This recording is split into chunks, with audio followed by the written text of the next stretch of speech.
इधर कैमरा ले जाइए।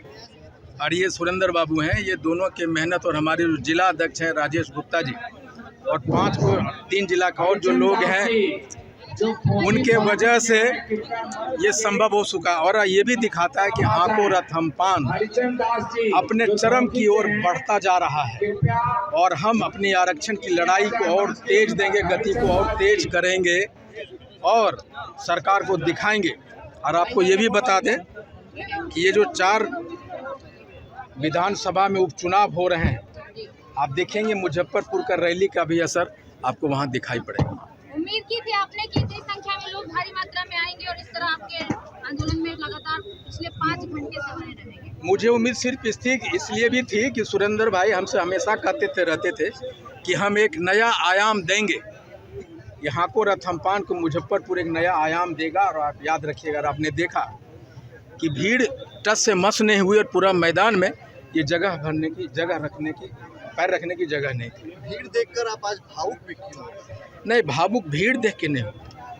ये जो पगड़ी बांध रहे थे ना ये लोग, ये महज एक साफा नहीं था, ये एक विश्वास था, एक जिम्मेदारी का एहसास करा गया कि पूरे बिहार का ये पगड़ी बांध रहे थे कि बेटा मैं तुम्हारे माथे पे ये पगड़ी बांध लो, जिम्मेदारी है, लड़ो। इसलिए भावुक हुआ। भीड़ तो हमारी ताकत है, लेकिन ये जो एहसास है, जो विश्वास है, जो जिम्मेदारी है, इसको निभाने कैसे निभाऊंगा हे ईश्वर।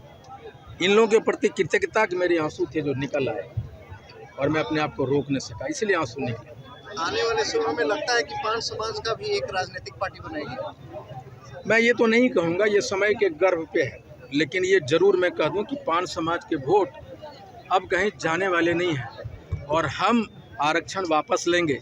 मुजफ्फरपुर से हमारा एक एमएलए हो, ये भीड़ तो, इस भीड़ को हम एक एमएलए समर्पित करना चाहेंगे नहीं चाहेंगे। इसलिए मैं जहाँ जहाँ मेरा आंदोलन हो रहा है, मैं यहाँ सरकार बनाने वाली सत्ता हमारे पान समाज की है, मैं चाहूँगा कि ये भीड़ को यहाँ के एक एमएलए मिले, ये भी लड़ाई। बिहार में 4 सीटों पर उपचुनाव है, लगातार आप रैली में भाषण के द्वारा ये कहते हुए नजर आ रहे हैं कि अगर नीतीश कुमार और मोदी जी हमारी बात नहीं मानेंगे तो उनको आप सबक सिखाएंगे। तो क्या इसका भुगतान उपचुनाव में भी उन लोगों को भरना पड़ेगा और आप और आपके समाज के लोग इस चुनाव में किसे? देखिए, तो निश्चित तौर पर मैं ये कहूँगा कि गली गली में नीतीश मोदी होश में आओ, पान समाज के बच्चे बूढ़े सभी लगा रहे हैं। तो निश्चित तौर पे इसका असर होगा कि हम सरकार के, हमारे लोग आरक्षण नहीं मिलने की वजह से आरक्षण सरकार के खिलाफ में, इसका असर तो 4 विधानसभा में जरूर दिखाई पड़ेगा उपचुनाव में। दिखाई पड़ेगा? बिल्कुल। अभी तक सरकार की तरफ से कोई कॉल, कोई पूछताछ, कोई बातचीत? देखिए, बात ऐसा है कि मैं जानता हूँ जिस पान समाज को सरकार ने कीड़े मकोड़े की तरह ट्रीट किया, जिसको गुलाम समझा, जिसको भिखारी समझा, उसको सत्ता में भागीदारी देने के लिए, आरक्षण देने के लिए इतनी आसानी से मान लेगा? इतना आसान नहीं है।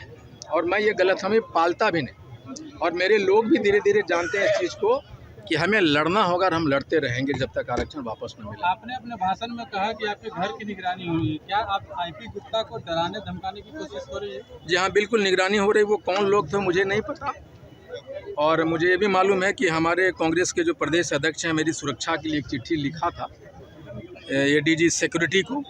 अब देखते हैं क्या होता है, लेकिन मैं तो आम चेहरा हूँ, हम गरीब लोग हैं, उनके नेता हैं।